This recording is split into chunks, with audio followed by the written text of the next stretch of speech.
Hello and welcome back. We're just about to tick over to the qualifying sessions. We apologise for the slight delay in proceedings. Just had to sort some stuff out with OBS without causing any issues.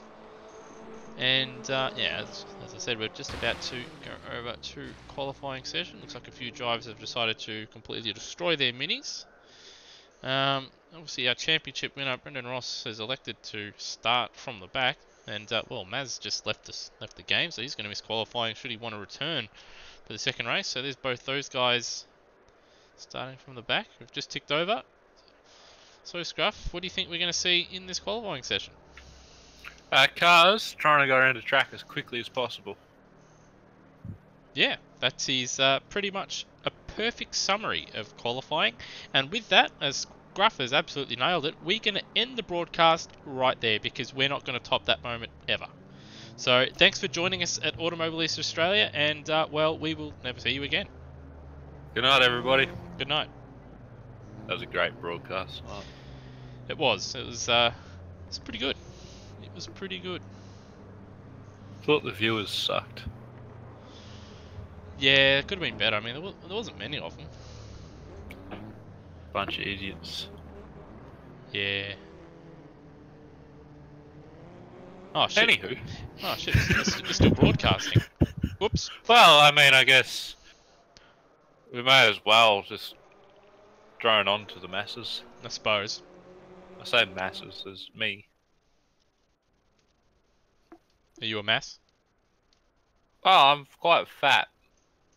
Good enough. Yeah, I'm viewing the stream, so I assume that I'm the one person watching. Hello, me.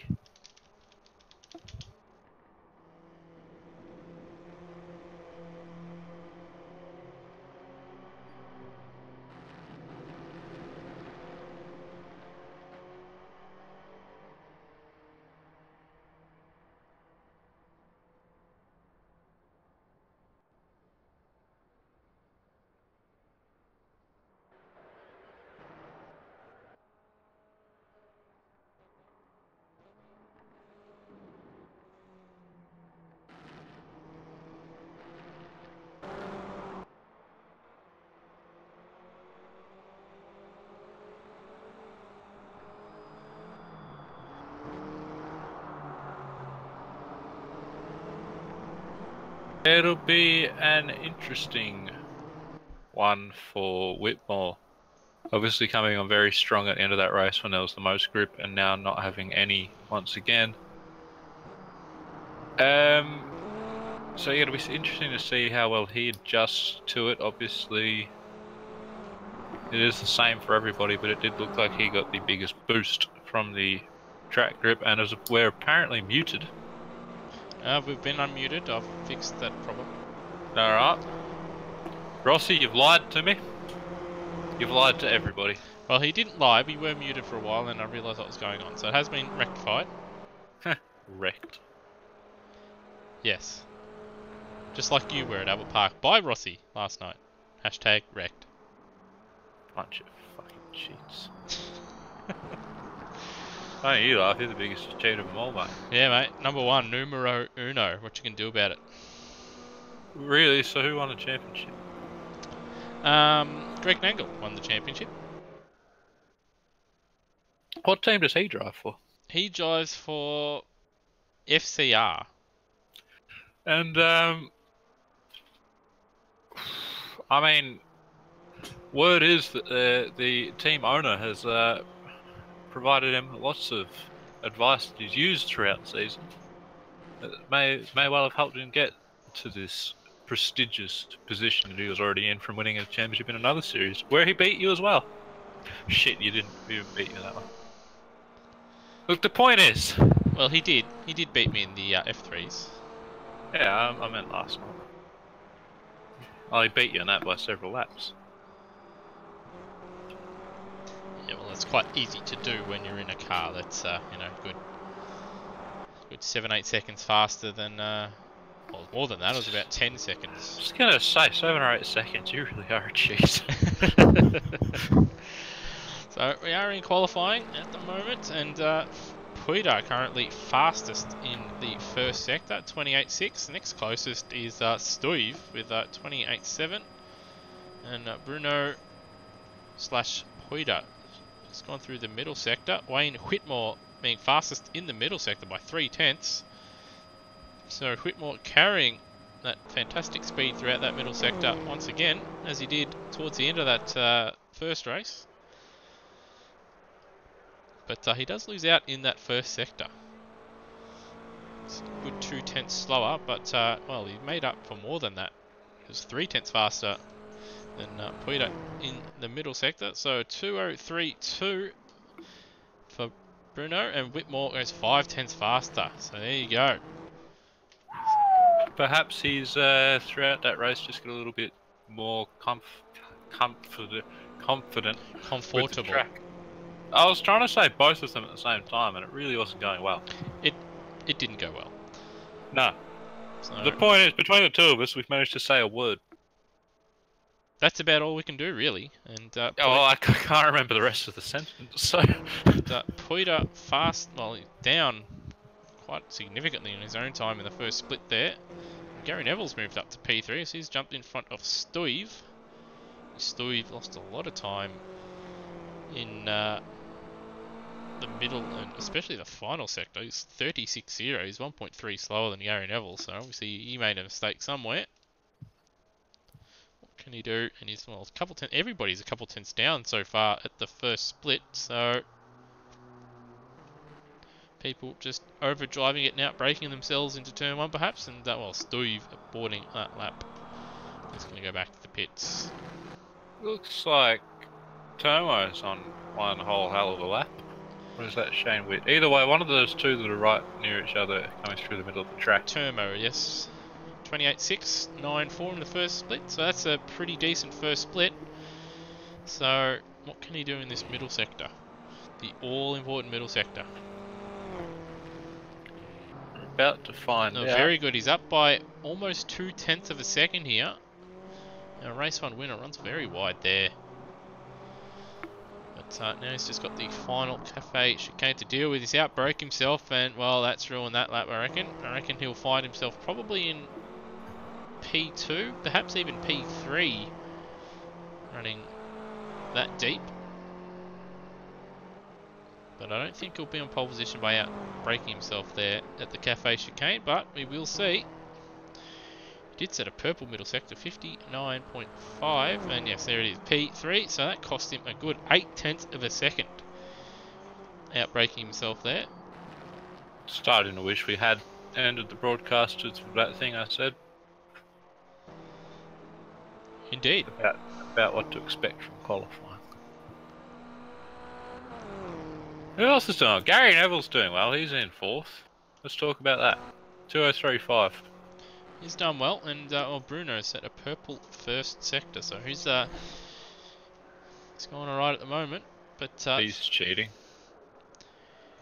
Well, that's a bit of a call there. Bit of a call. The fact that they can all actually drive these cars with some level of competence, to me just means that they are cheating, because I can't. Well, perhaps if you were decent, you would be able to. I may enter this race and just destroy them now. Well, off you go then. You can commentate while you drive and end up going out there setting 2:07 lap times there, mate. Just poured a drink. Can't drink it if I'm driving. That's illegal. That is a lie. It's illegal. That is a lie. And, well, Puida's middle sector, not too good there. So we're going to go back to Termo and see what he can produce in this middle sector. And, well, he's well down on his own time. As well Whitmore's done a... They're all doing bad middle sectors. Well, Whitmore's wasn't too bad this time around. He's fairly close to... Someone do a 58 something before through the middle. No, it was a 59. Oh. So Whitmore isn't too far off his own time, and there it is. He's only 0.2 down, so he wasn't too far off. His final sector was actually, I believe, his fastest. So, not too bad. He's just got to find a little bit more time in the first and middle sector, and he'll be even further in front. And, well, let's see Turmo. He's going around again, so he's wrecking these tyres. He should probably pit and put a new set on. And see how he can go. Gary Neville crosses the line and is only a tenth off his own time, but he does not improve. Steve is in the pits. Luke Joyner currently on a lap, so we'll see how he goes. And oh, he's well off, so he's at a spin somewhere. He's 5.7 off his own time, so he's at a spin. Shane Witt exiting the pits. So follow Glenn Miles actually. He's on a lap time at the moment. Brand new wheel. Still hasn't set a qualifying lap time in either session tonight, so we're hoping to put one together as we have Gary Neville on fire through the first sector. Purple first split and looking the goods. But it is a very short first sector. It only contains really 3 turns. Turns 1, 2, and 3. And a couple straights. First corners, though, they're not difficult once you actually get into them, but getting into that first corner can provide its challenges. Especially, I could imagine in these cars it would be quite tricky with the rear end always wanting to go around in you, so... Yeah, then flicking it back right too, that would probably take quite a bit of cajones to get through, as Gary Neville has disappeared into nothingness. He's entered warp speed and Glenn Miles sets a lap time at 2:10.0. Yes, he has now set a qualifying time to this evening. And looks like Turmo is just exiting the pits, and Wayne Whitmore has exited the pits as well and is on an out lap. So both those guys are new tyres. Looks like Steve is just about to exit the pits. There it is. He's exited his pit garage and he's about to get underway. He'll be hoping to improve on that 2:05.0. There it is, we've got Luke Joyner. Well, we were about to follow him, but he's gone back to the pits. And there's Shane Witt. So he's about to start a lap, so we'll follow him around. And we'll see how he goes. Current best time for 2:05.8. Here he is through turn 1. It's the back end bit sideways there. Bit of understeer through turn 2 and now through the long turn 3 onto the back straight. I do know corner names of this track, but I can't remember each one, so I'm not going to bring them up and embarrass myself. They're all the Farkenel Racing corner, as we have Glenn Miles, Mike Coulston and Turmo all very close together on track, although it looks like Miles has got away from him a little bit, maybe getting themselves a bit of a gap to him and backing off. And Shane Witt is up on his own time. Wayne Whitmore setting a purple first sector, so he's getting a wriggle on. Blimey. That said, it's still at 28.6, so... The very marginal improvements that they are finding through that sector whenever anyone does go up is usually in that mid-28 range. Yeah, there's not much you can do, obviously, being 2 straights and 3 corners, so it's all about, really, this track's all about the middle sector and obviously the run out of that chicane, the cafe chicane in the final sector. The middle sector, obviously very crucial to the lap, but otherwise the most critical part, I'd say, on this layout has to be the chicane, because up the straight, if you lose a tenth getting onto it, it's going to magnify significantly by the end. And I was going to throw out a number, but realised I'd just be bullshitting because I've never driven these cars around this track. And speaking of the getting the chicane right or wrong costing you time, Shane Witt all kinds of sideways through the chicane there, broke himself, and then through the exit. Whitmore, got it sideways. Whitmore, sorry, still up through the second sector. Did a 59.4 through the second sector. He's up again. This looks like a very, very good lap time. So what can he do in the final sector? We have missed it, so we're just going to catch him crossing the line, but it looks like he will improve. He does, but he's lost a little bit of time, I reckon, there. But half a tenth. And he's now 6/10 in front of Poiter. And Any more would just be showboating, and we encourage that. So he's let the whole team down there. yeah, quite disappointing. And Termo, well, Poiter's not going to get out, so if anybody's going to challenge Whitmore, it's going to be Termo at the moment. Gary Neville probably not quite fast enough, although he is only a 10th behind Termo. But Termo was the race 1 winner and looked pretty handy. But he's half a second down in this middle sector on his own time, so it'll all be about now getting this final chicane right. Not so much for this lap, but to get a good start for the final lap, because he'll cross the line with about 25 seconds remaining, I'd say. Whitmore up again through the first sector. 28.4, so that's a significant jump. So he's found a couple tenths on his previous, or on the previous fastest time, as Termo sets a fantastic final sector there. He's now only a 10th behind Whitmore. If he had had a decent first sector, he would be on provisional pole, but yeah, just that final sector, 34.0. His first sector was a 29.3, and that's his 9/10 slower than Whitmore's. Whitmore's still up through the second sector though, 59.4 through that middle sector, 2/10 faster in just that sector alone than he was on the previous lap. And Termo 2/10 up on his own personal best first sector, but that's still 6/10 slower than Whitmore's at the moment. So it's all about this final sector now for Wayne.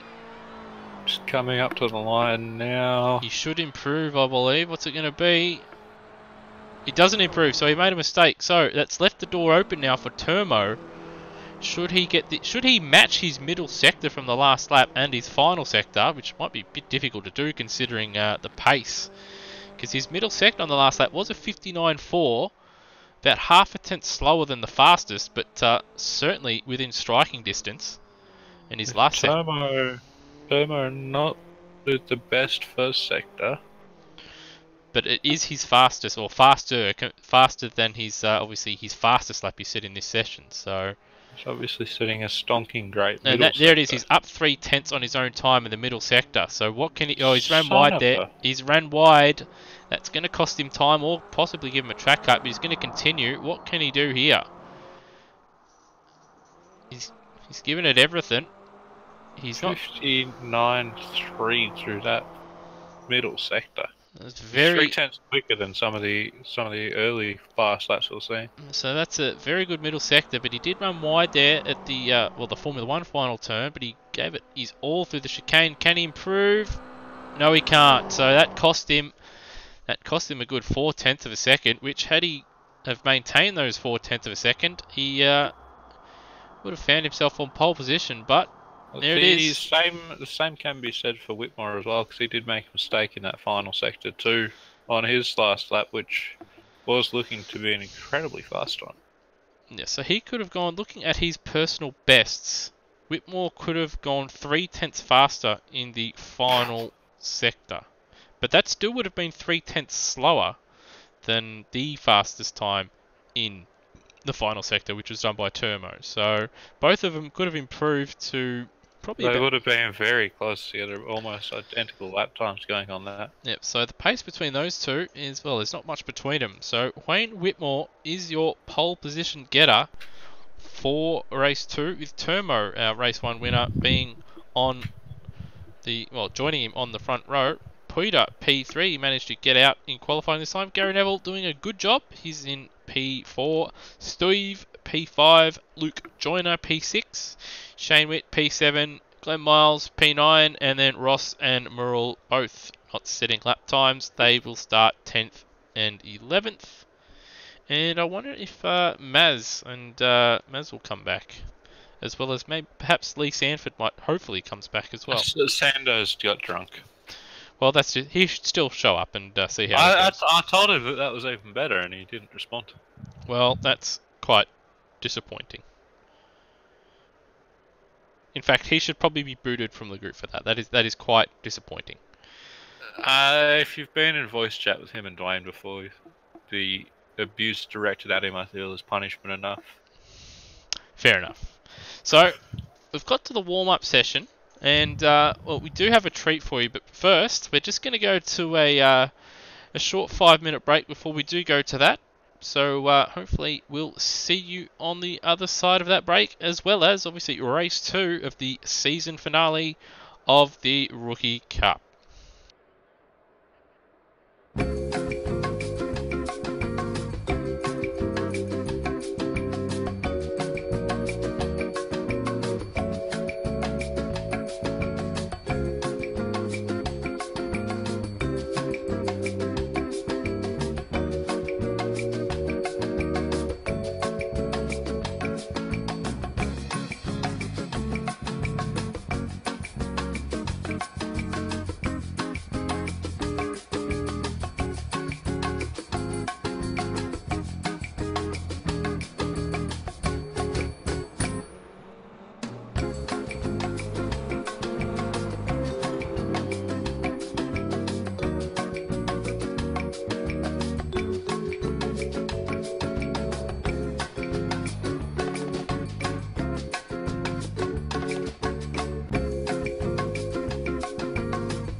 Hello and welcome back. So, There's 4.5 minutes or so remaining in the warm-up session.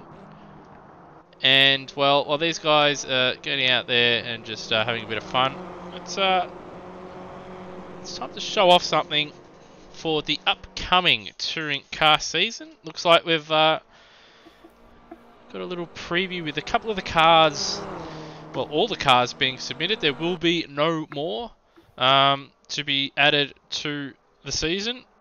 We already have a good 30 or so cars plus guest cars already in.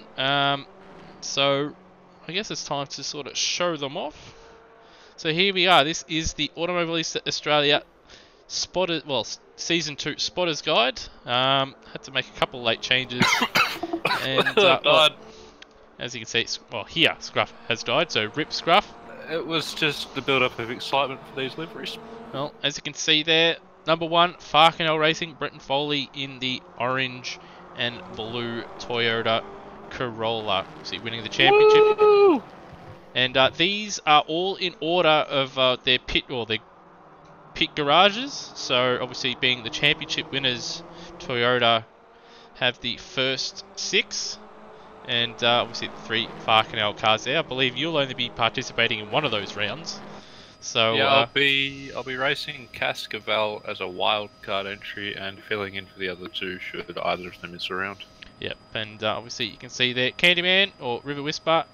That is same livery as last season. And then obviously we've got 2. Well, we did have 2 guest cars. There's now only 1 guest car of the Toyotas available. So actually no, there is no Toyotas available. Both those Toyotas there you see have been taken up. Brownie, the last one taken up. I don't believe he's raced with us before, and he took the last one of those. It was going to be 2 guest cars, but Joyner, actually that's incorrect. Joyner has white and green livery, so I have messed up there, but obviously Brownie's one there is correct. And they've got Piston Broke Racing with Scott Morrill and our Season 2 rookie champion Brendan Ross there. It's the nice liveries on their Honda Civics. And then we've got Flat Spot Racing in blue and orange Honda Civic as well. And then obviously we've got a Privateer in Poita in a Honda Civic. Nice looking livery. And then we have the guest Honda Civic right there. Just a default black, red and white Honda. And then for D2 Racing, obviously got Dwayne Davies, and joining him next season in a similarly coloured, obviously gold, Ford Focus is Lee Sanford. And then we have Ford Underperformance Racing, obviously Brian Walsh and Glenn Miles. Draper Racing, they moved to stock liveries because I didn't want any of my liveries for next season to be used, so I just gave them one of the stock Focuses, and they are cars 38 and 18. And then we have Castrol, or Chevrolet Castrol Racing with Termo, that's his livery there. And then we have Ads in the Chevrolet Cruze. I believe that is Jason Plato's livery for one of his touring car season. I believe he won the championship with that livery, so he'll be hoping that continues and he can continue the winning tradition with that livery. And then on the second page here, we've got for Matt Harvey Repair and Tune, we've got Brock Harvey number 29 and Andrew Hall number 35. And then we have 2 guest Chevrolet Cruze for whoever shows up. Also, just a word of warning, those who do show up and drive in the guest cars, you will not be participating in the championship. Because we've had so many people sign up, and should obviously drivers only show up for a race or 2, we don't want that to affect the results. So you're only there, at least for this season, to, well, just show up, race and have a bit of fun. So you guys that do come around for 1 or 2 races, or are thinking of racing and just want to obviously see how it goes, for this season you'll just be just guest drivers. So that is that. There is only 3 or 4 cars available for guests anyway. And then we have the Cracker Racing. So we've got obviously Cracker and then Baker in the black and yellow and black Mitsubishi Lancers. And then blue and black, we've got David Kingshot in the number 51 car. And then in All-Star Motorsports, Luke Emerton. And then Corey Preston also in the Mitsubishi Lancer, as well as newcomer James A. Owen, who's in a, stock livery. And then we have Reese Gardner in the Fusion Sim Racing Renault. For Cosmo Saiki Japan, we have Joshua Anderson, and then Mike Bolger, Wayne Whitmore, our pole position getter here. Mike Bolger? Yes. Crap, we got 40 seconds for a race here. Yeah, there's plenty of time, mate. Plenty of time. They're still forming up. Cale Parkinson, whether he shows up or not, who knows? But he's also in a Renault, a private team Renault. Names are wrong. And then we do have one guest Renault car available. So they are all the cars. Obviously, a lot of them, there is only, yes, you have the 2 Chevrolet Cruisers, the 1 Renault, and the 1 Honda there on your screen. They're the only guest cars available. So those that do want to show up and race, it's first in, best dressed. That said, I don't think we will get a full grid, but we won't be having people driving other people's cars unless otherwise specified. So we're just about to get underway, and well, we are underway with the formation lap, so we'll just go through the grid, and this time, Scruff, you can lead us off. Well then, in first place, why am I saying like this? First place, we have Wayne Whitmore with a fantastic qualifying and he's spun it on the formation lap, and he's in the wall, so he's given himself damage already. That's what I get for not actually moving the camera and just looking at the list. So I wonder if he pits on the exit on the first lap to fix that, but continue. I'm going to stop speaking highly of any of them and just go through it. Turbo in second. Poiter in third. Gary in fourth. Bolger in fifth. And I can't remember how many people we have left, so you take it from here. And we've got Luke Joyner in P6. Shane Whitt in P7. Mike Coulston looks like he's starting from the pits or has missed the start.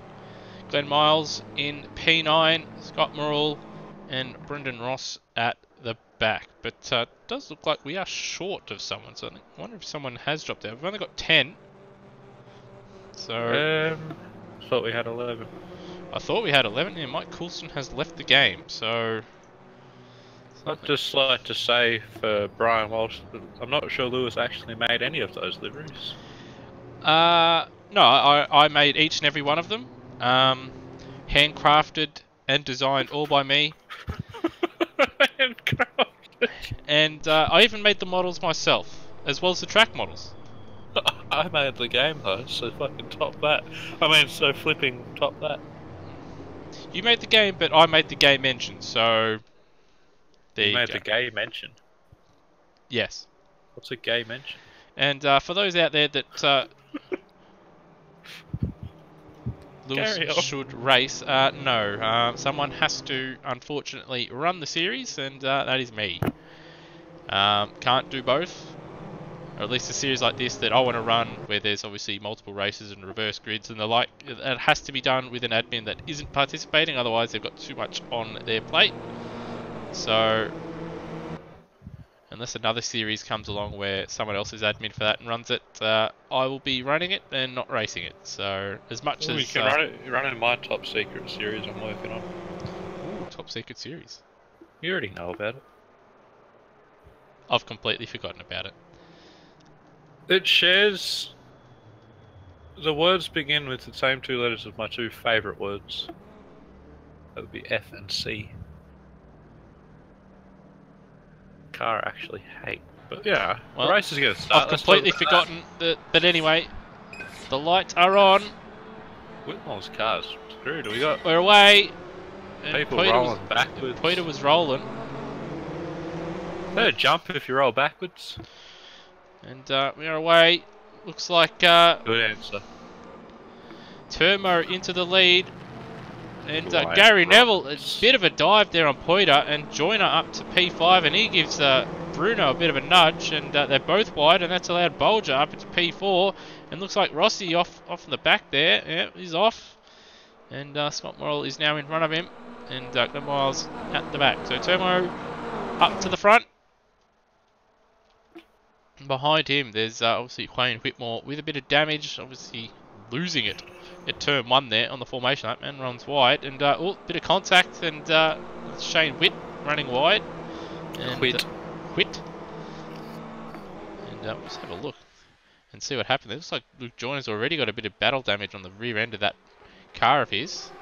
So he just got up on the sleeping policeman and lost it, or half lost it, but saved it, and that allowed Scott Morrill through, and looks like it's allowed Rossi through as well. And Rossi, as we go back live, has got past Morrill.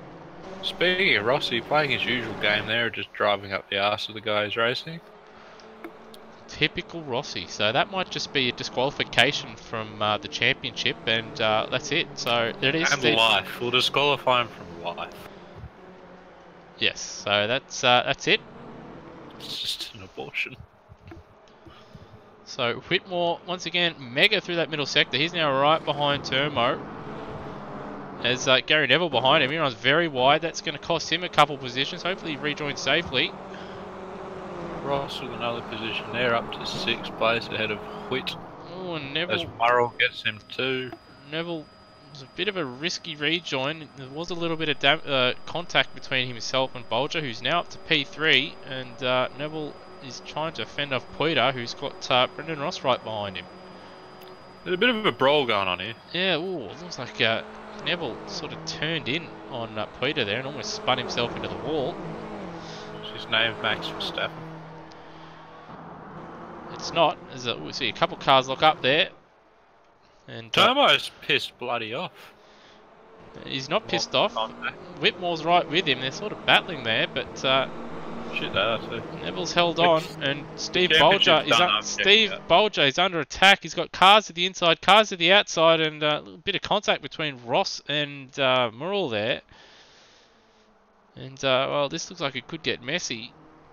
Oh, it just did. A bit of contact. And, that's Steve is held on, but just have a look at a replay of that. And there was a little bit of argy-bargy on the straight. Witt's now right with them again as well. This pack's just going to keep getting bigger. Joyner not too far behind. More contact. Oh, yeah. I don't know what's going on. This is a bit of some not great driving right now. We're all good. We're all fine for see people going out there driving hard, but yeah, there's a bit of biff going on out here, and can't say I'm much a fan of the biff. A bit of a biffing. Well, I mean, if there was ever a race for me to have checked out a commentary on it, it was this one. So Ross trying to go around the outside of Morrill and a long downhill left-hander, and well, you're never going to get done there unless you're in a different class of car. Oh! Frick, I thought someone was going up the arse of Bolger there. Who's behind him? Bruno. Poiter. And well, it looks like he's going to try and, well, he is up the inside of him at the chicane, and he gets the job done. Pretty exciting behind those two as well. There's Joyner and Witt swapping places a couple times. And Witt has got a good run on Bruno now, so he's going to try and get that position back. Probably should have stayed in the slipstream there, but got out of it, and well, looks like Poiter is going to hold on. Whitmore is into the lead, so we've missed that. Obviously not taking too much damage in the process of slamming into the wall. Obviously not. So it looked like Turmo just made a mistake at the Cafe Chicane, and it's the easiest pass Wayne has had to make this evening. And Bolger and Poiter still racing fairly hard here. This pack didn't last too long, which is no great surprise as Bolger looks to the inside but chooses not to go for it. Ross running wide there ahead of him. Might be an idea for one of these guys that does fancy their pace to probably pit. Get in the pits. Yeah, get in the pits, get in some clear air, and just race your heart out, because everyone at the moment, including the leaders, they're all battling.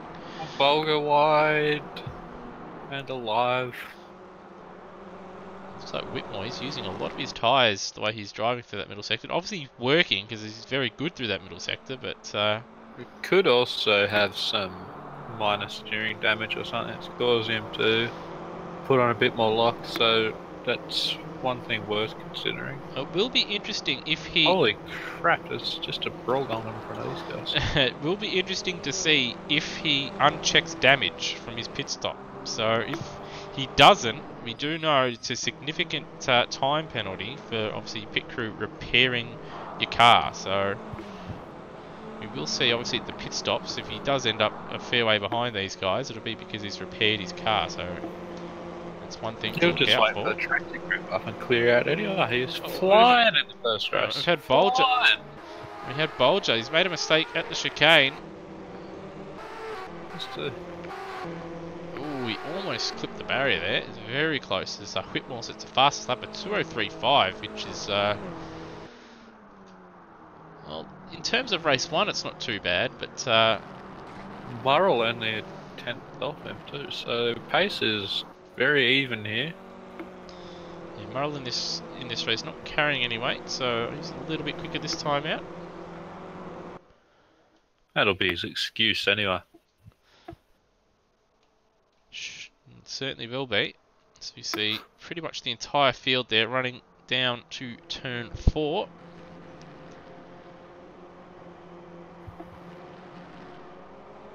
As Peter has... No, not Peter, Ross. Ross has run a little bit wide at turn 4 once again. Had issues there throughout, but again, not losing much through it. I wonder if he's getting track cuts for that, although we did see a lot of people taking that wider line in the touring cars when they ran around here a couple of weeks ago. And it looks like Turmo's caught... Well, he's gained a little bit of time on Whitmore on this lap, I believe. But behind him, Gary Neville is holding off Murrell and Ross at the moment. Probably holding him up, actually.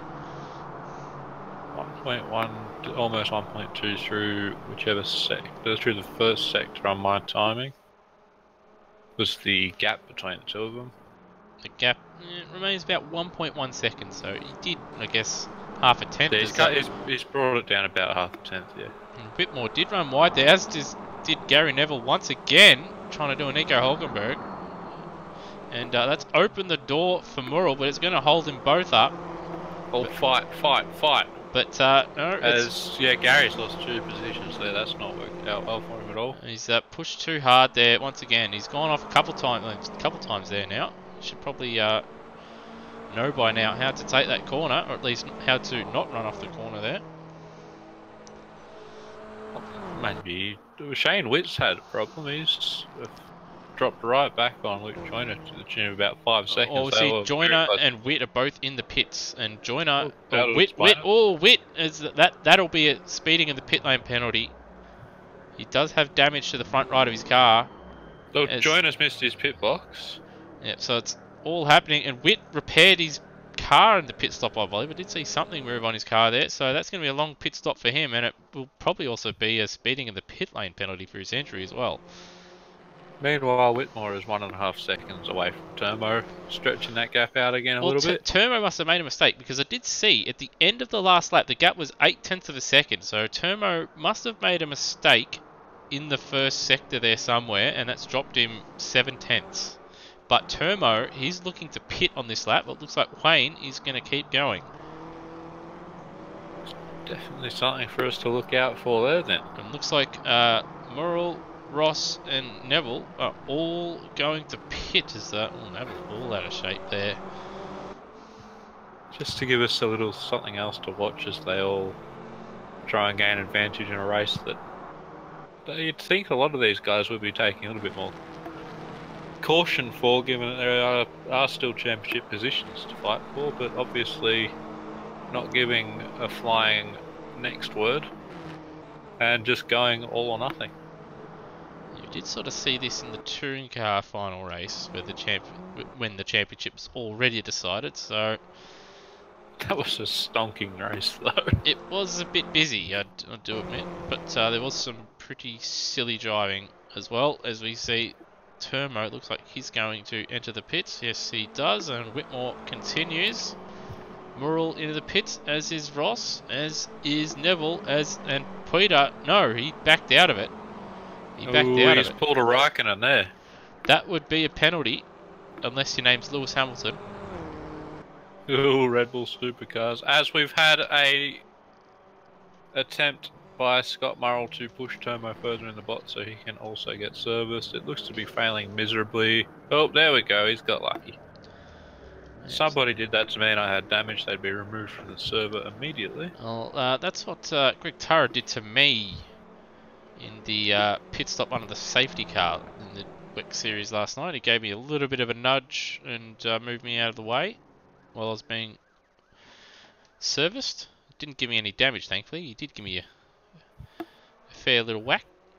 I had an LMP2 sitting behind me for about 30 seconds while I was getting I think under the safety car last night, and I laughed pretty much the entire time.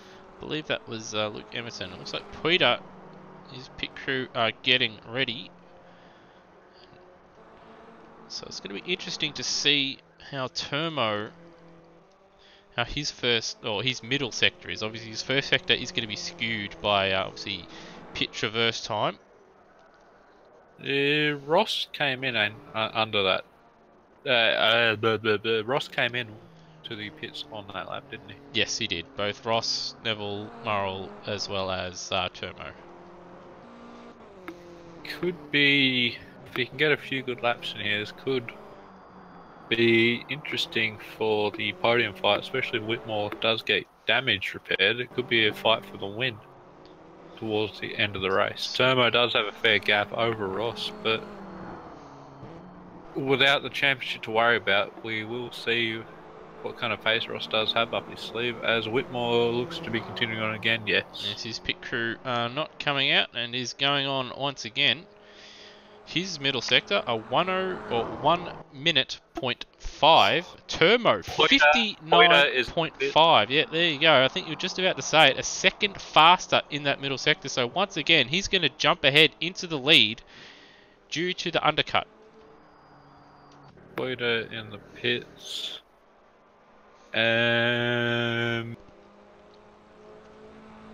Bolger, did Bolger pit already, or is he? No, Bolger hasn't pitted yet. Yep. He's continuing on. So Bolger and Whitmore are, as far as I'm aware, the last two not to pit.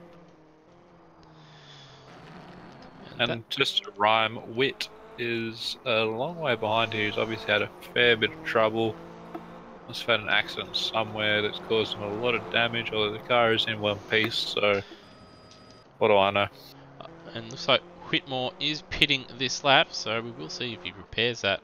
And looks like Bolger also coming into the pits this lap.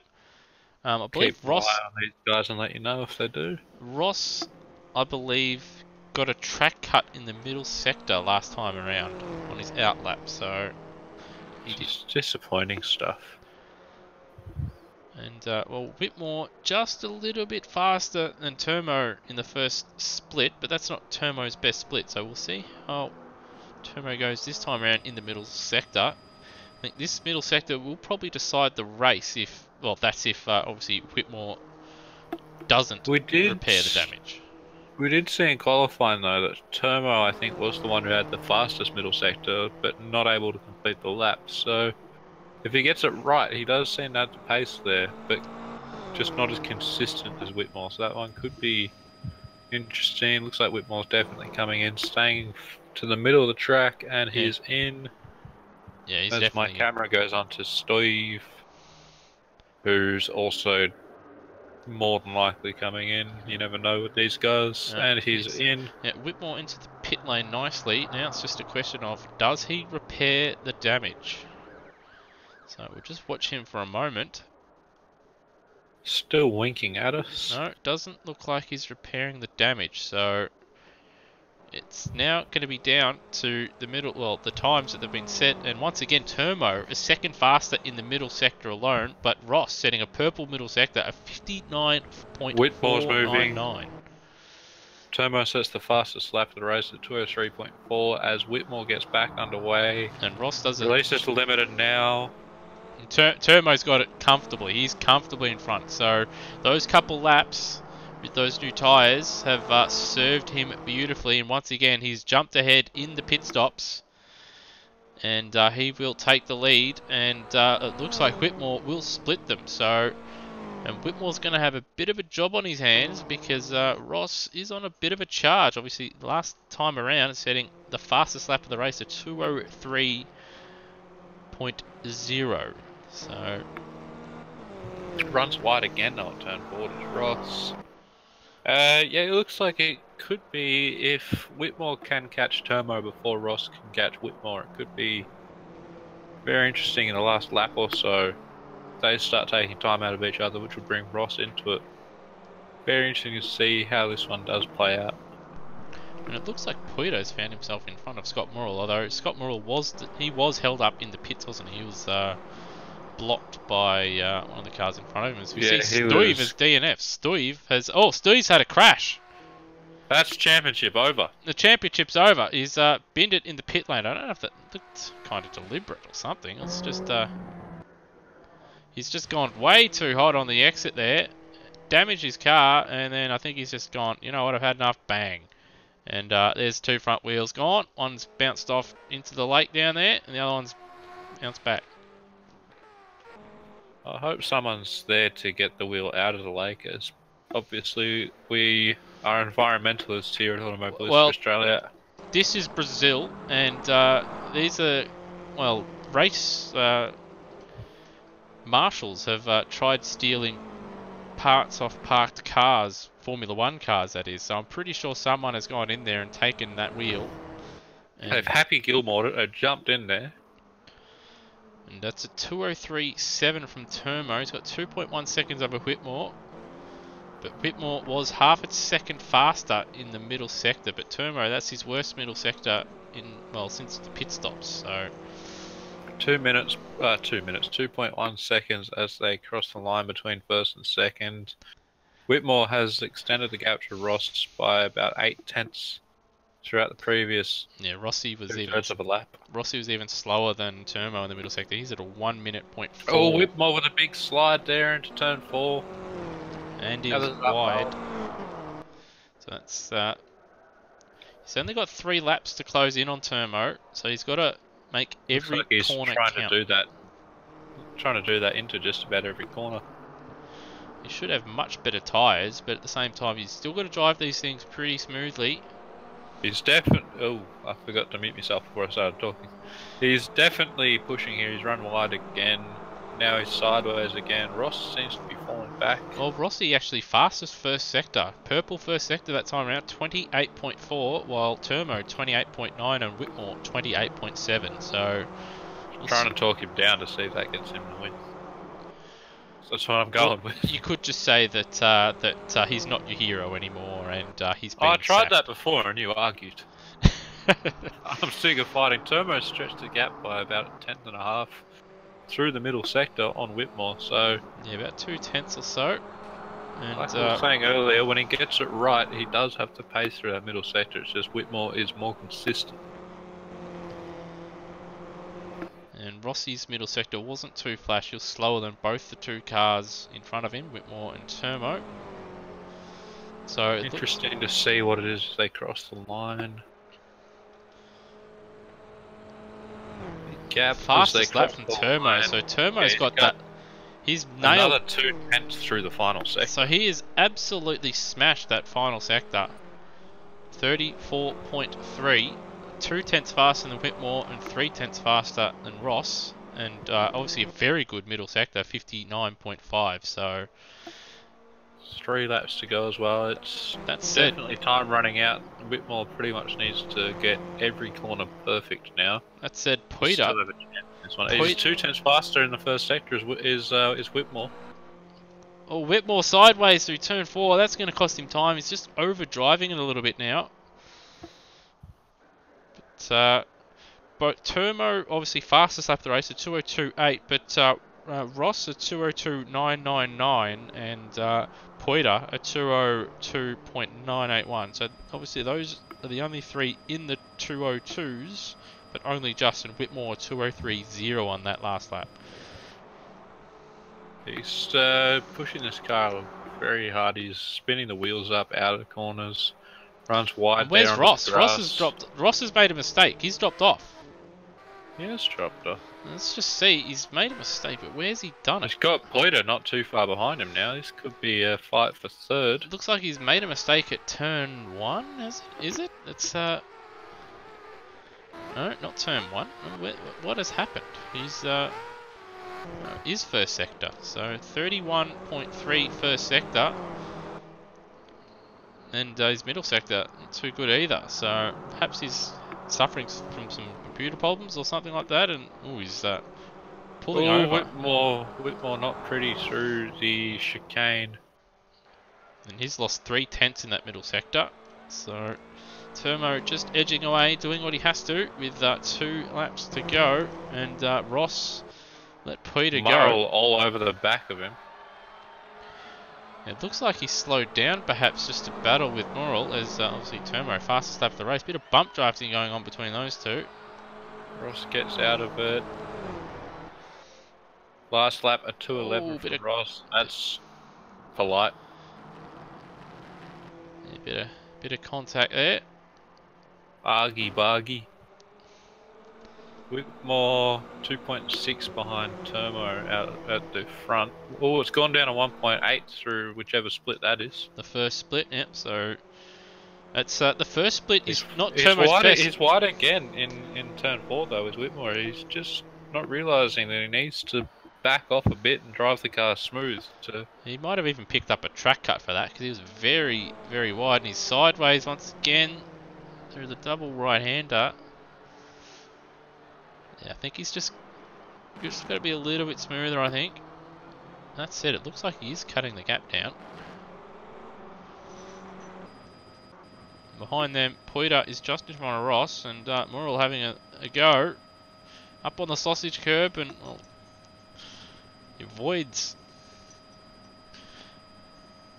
or almost avoids, running into the back of Ross. There might have been a little bit of contact, but they avoided a major collision anyway.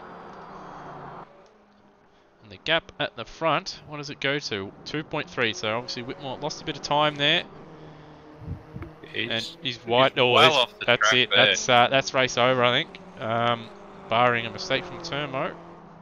Gives him a good line into the chicane, which he then wastes, and then oh, just about has to park. Yeah, so he's that's race over. Termo can just cruise home now for the final lap. So he's just over driving the car there, but that's why the rookie series is here. We say it every week when obviously people make mistakes like that. Just trying to overdrive the car to get the win there, when you just need to be calm and drive it smooth.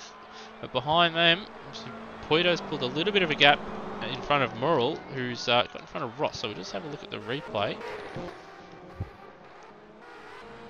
So Ross disappeared for a second and reappeared. So he must be having some technical problems, because yeah, he just flat out disappeared and appeared behind Morrill. So a bit frustrating on his end. It's one way to get a position, to use some kind of matter relocating device, as Morrill has clearly done there. Clearly cheating, your favourite word. Oh mate, well if you just stopped cheating, I wouldn't use it so much, would I? That's a good point. And Ross very, very wide. He's off in Argentina there. I hope he has no affiliation with Top Gear. I believe well, it doesn't matter if you're with Top Gear anymore. Actually, I believe that number plate refers to We Won Falklands, UK 83. So he will probably be shot. Well, I mean, someone's got to do it. That's it. Well, Termo has only got 4 corners. Yeah, well, 4. I believe it's 4 corners remaining anyway. So he's just got the Cafe chicane and a couple jinks to the left remaining. Got a 3-second gap over Whitmore. He's taken it a little bit easy on this lap, Termo. Played it smart, done what he needed to do. Once again, he's shown some very good racecraft in both the races. Obviously pitting when he did, and undercutting obviously drivers in front of him. In the first race, he was only just behind Ross. In the second one, he's a bit further behind Whitmore, but this time he's pulled it out once again, and this time massive slide and into the barrier. So Turmo takes both races. Whitmore finishes a very good and respectable P2. Poiter P3, and Ross somehow got P4 back, so something happened there, and Morrill P4 and gives, Morrill P5 and gives Ross a bit of a tap. So let's just have a look actually. Coming out of the chicane, so Morrill's mucked up the chicane, ran wide on the entry and a bit late, and well, you see there's a massive straight after it. That's the, you said before the start of the race, it's the one corner you got to get right. He didn't get it right on the last lap of the race. And Ross was like, well, I'll take that. And, well, about a kilometre later, in slow motion, he gets it. And then Gary Neville, P6, he was running up there in podium position early on, but didn't quite have the pace or the consistency, especially at that left-hander just before the chicane to hold on. He finishes P6. Luke Got Joyner caught up in that scrap early on, did Gary? Yeah. And, that's all I had to add there. That was a great scrap, though. I don't believe he did too much practice either. Obviously, joined in very late. Luke Joyner, P7. Glenn Miles, P8. He finishes in front of Shane Witt, who's got a very banged up lime green number 13 Mini. The right hand side of that thing is looking hashtag wrecked. And he will cross the line shortly. As will Miles, actually. Neither of them have finished just yet, so they're well behind. There they are.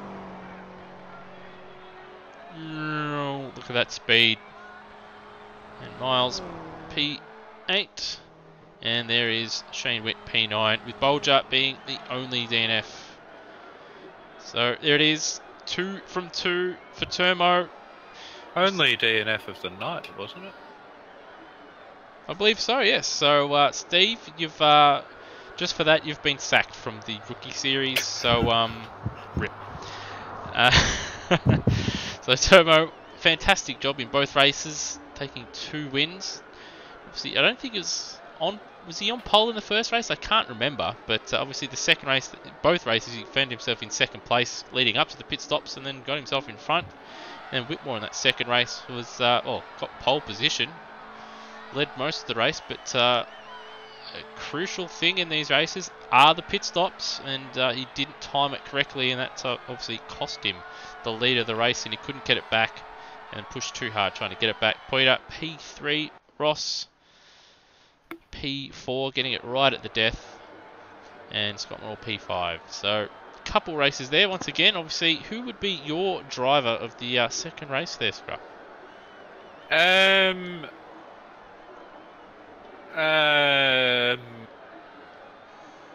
so much going on, it's hard to actually pick one. Maz.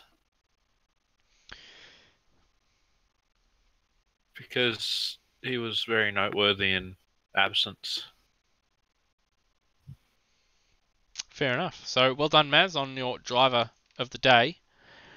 Just the race. Or for race 2. I've got a driver of the day, don't you worry. I'd have to say that I think my driver of, well, both races, but particularly that second one there, once again, it's Turmo. Obviously, big, smart head on his shoulders. Obviously, pitted at the right time and put in the lap times he needed to get the job done, and then had pretty much cruises home there towards the end of both races. So, well done to Turmo there. I believe they're his first wins. I can't recall him winning any other Rookie Cup races. But leave that to you, as you are the official stats man. I'll have to go and have a look. So, just. I'm just here so you can take 5 seconds to have a drink between saying things. Pretty much, yeah. It's disappointing that your friend, that British fella, didn't show up. He has been sorely missed. It's Foley's fault. Bloody Foley. I mean, he's going to cop it. No, so they were Turmo's first wins. He don't believe he won in the touring cars, and he didn't win in the rookies, with his best being a third place at the final race at Velo Park. So his form of late has been very good. We have been joined by Turmo. So Turmo, obviously 2 wins there, and both coming under pretty much identical circumstances, with you obviously being in second position for, well, leading up to the pit stops, you pitting before the leader, and then you putting in the sectors you needed to, and then jumping out in front after the pit stops. Yeah, was. I'm just lost for words. Fair enough. Obviously, towards the end of that second race, well, both races, you come under a little bit of pressure, but you held your nerve there. Yeah, that was best races I've ever been in. My opinion. Well, your form has been on the up. You did have a couple decent races in the touring cars, but obviously got a podium last time out in Velo Park. Do you feel you're driving pretty good at the moment? Yeah, well, I'm getting used to the game now. So. It's not a game, my friend. This is life. But yeah, obviously, once again, congratulations. Obviously, 2 wins. How do you think you'll fare? Well, will we see you in obviously the next Rookie Cup series in the trainers? And how do you think you'll fare in the upcoming touring car series? I think I'll be up in the top 5 at least, I reckon. Fair enough. Will we see you in the next year's Rookie Cup, or next season's Rookie Yes. Cup, I should say? Yes. Awesome. Well, once again, congratulations, 2 from 2 tonight, and that is Thank you. Termo. And well, we've also been joined by, well, a number of drivers. Scruff, is there anyone you want to interview? Nah. That's quite disappointing, mate. I'm going to force you to do it. You have to interview someone here. Alright. Lewis, you had a great performance in the commentary box tonight. Yep. Leading from the front with the broadcast started. How did that go for you? It went all right. But to be honest, I felt I was held back quite a bit by the Matt Williams fellow that joined me in the box. So I did my best, and I held on and managed to take 2 from 2. Carry on. All right, but on a more serious note, obviously we've got our championship winner Brendan Ross. We'll cut to you. Obviously pole position, I believe, in race 1, and it was going well, and just didn't quite get the pit stop strategy right in race 1. Yeah, you could say. In the end, I sort of just really wanted to let Termo go. He did put a bit of pressure on me at the start of the race, so I just think championship. Bolger was however many seconds behind me, so I might as well just give him a win and safely come home second, I think. So he definitely out-strategized me, but in the end, I sort of held back for that race. Fair enough. And then obviously second race, you elected to start from the back, and well, you put on a little bit of a show, but towards the end there, you did drop off quite a bit of time. You were running in the top 3, and then you dropped all the way back behind Peter there, and had a bit of a battle with Scott there at the end. What happened? Yeah, so there was a bit of a discussion between me and Scotty at the start of the race. We both wanted to start from the back, and we sort of just wanted to race each other and sort of get to the front. And from there, he must have had pit troubles, and we just decided we're just going to hang back and race each other. So I sort of didn't want to give up third, but the race was one and done anyway, so we just wanted a bit of fun.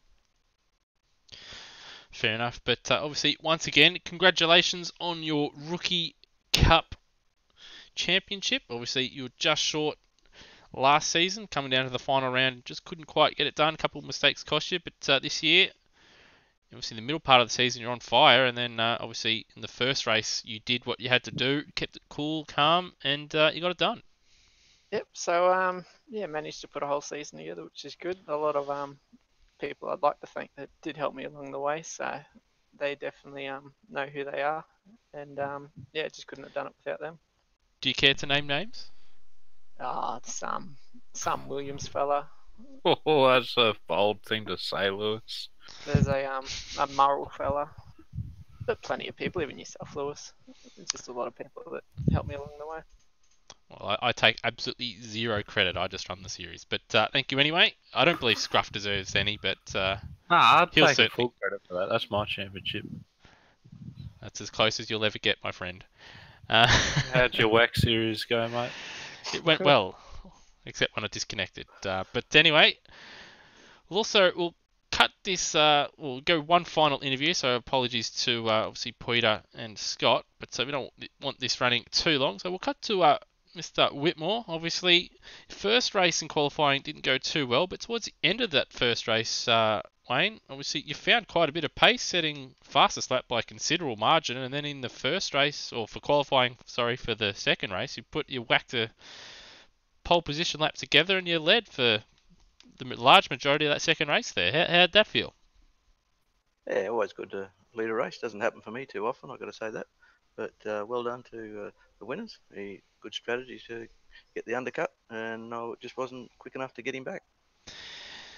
Certainly, you gave it a good crack, but it did look like you overdrove after the pit stops there, trying to close the gap down in that second race there. Did you feel that was the case? Yeah, absolutely. He was driving the wheels off it. Fair enough. I guess that's a lesson, obviously, for next time when you're in a similar situation, to probably just drive just a little bit straighter and smoother, and obviously keep yourself in it for longer. Yeah, you're dead right. Just a lot of racecraft to be learnt yet. Yeah, obviously, racecraft is something we are trying to teach. So obviously, the ending there with obviously pushing too hard, and obviously the pit stops is something obviously that you'll probably want to work on. Obviously, being undercut there with Termo pitting a couple laps earlier than you, but you did seem to have pretty decent pace regardless with the tyres lasting as well as they did in that first stint there. Yeah, it gives me some good confidence for the next Rookie Cup coming up, so I can go into that series feeling pretty good. Well, once again, obviously, fantastic second place in that second race. Obviously, very quick there at the end of the first race there. So once again, well done, Wayne. Yeah, thanks, guys.